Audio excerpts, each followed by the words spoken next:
মাই YouTube channel MT Gopal. আজকে তোমাদের একটা নতুন জিনিস শেখাতে চাইছি বা দেখাতে চাইছি। দেখে নাও, তোমাদের কাজেও কোনো দিন না কোনো দিন লাগতেই পারে যদি তোমরা এমটি হয়ে থাকো। দেখো তবে এটা হচ্ছে বোর্ড। এখানে ভ্রূণের লিঙ্গ নির্ধারণ করা হয় না। এই USG machine, patient table, USG gel. এই জেল দিয়ে ডিটেক্ট করে। এই জেল ছাড়া ইউএসজি হয় না। এটা কনভেক্স প্রোব, এটা কার্ডিয়াক, এটা লিনিয়ার। এই মেশিন অন করতে হয়, এটা পাওয়ার বোতাম, ইউপিএস অন করে এটা টিপলে অন হয়ে যায়। আর এখানে এই যে সেট, এখানে সেট মানে এটা ওকে কেমন। এই ডিসপ্লে নাম, ধরো সাপোজ পেশেন্ট হবে, এই পেশেন্ট এন্ট্রি করতে হবে, পেশেন্ট নাম লিখতে হবে। এবার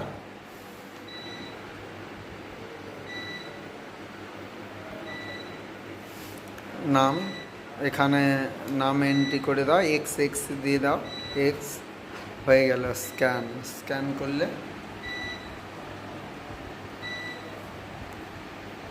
এই স্ক্যান ওকে, এই শুরু। এই তারপরে এই জেল দিতে হবে, জেল দিয়ে যেটা, এটা যদি অ্যাবডোমেন থাকে এটা কনভেক্স প্রোব, যদি কার্ডিয়াক ইকো থাকে কারোর সেক্ষেত্রে কার্ডিয়াক, আর নেক বা স্মল পার্ট থাকে সেক্ষেত্রে লিনিয়ার প্রোব। এখানে এই যে সেটিং, এটা প্রোব, এখানে হাত দিয়ে প্রোব চেঞ্জ করা যায়, যেটা প্রোব চেঞ্জ করতে পারবে। ব্যাস, আমি কার্ডিয়াকে করলে কার্ডিয়াক, ভাস্কুলার, অ্যাবডোমেন, থাইরয়েড এই ইকো প্রোবে আছে। লিনিয়ার লিনিয়ার এই, তারপরে হচ্ছে এই কনভেক্সে এই সব করা যায়, অ্যাবডোমেন কনভেক্সে, আর লিনিয়ারে যেটা বললাম থাইরয়েড, স্মল পার্ট। আর আমি ইকো করলে ইকোতে সেট করে নিলাম। আর এটা হচ্ছে ফিজ বোতাম, এটাকে সেট করে ইমেজ সেট করতে হয়। এইটা ওকে করলে ইমেজ সেভ হয়ে থাকে। আর এখানে একটা তোমাদের জিনিস দেখায়, এই যে স্পোলার আছে, এই স্পোলার এখানে একটা বোতাম আছে, কই দেখা যাচ্ছে? আমাদের এই কিপ্যাডটা একটু প্রবলেম, তাই লাইট দেখা যাচ্ছে না। স্পোলার, এটা F4 মারলে এখানে প্লেট মানে রেডি না রেডি নয় ওখানে দেখাবে, ঠিক আছে? যদি দিয়ে থাকি তো অ্যাক্টিভ, না দিয়ে থাকলে কিছু এইভাবে দেখাবে। আবার সেম ডিসপ্লেতে যেতে হলে আবার স্পোলার F4 মেরে দিতে হবে, F4 ওকে। আর এইগুলো হচ্ছে জুম, এই যে সাইড করলে উইন্ডো লেভেল, উইন্ডো আউট হয়। আর এটা হচ্ছে আমাদের জি মেশিন, জি ভার্সানা ব্যালেন্স, জি মেশিন। পেশেন্ট, এই যে পেশেন্ট।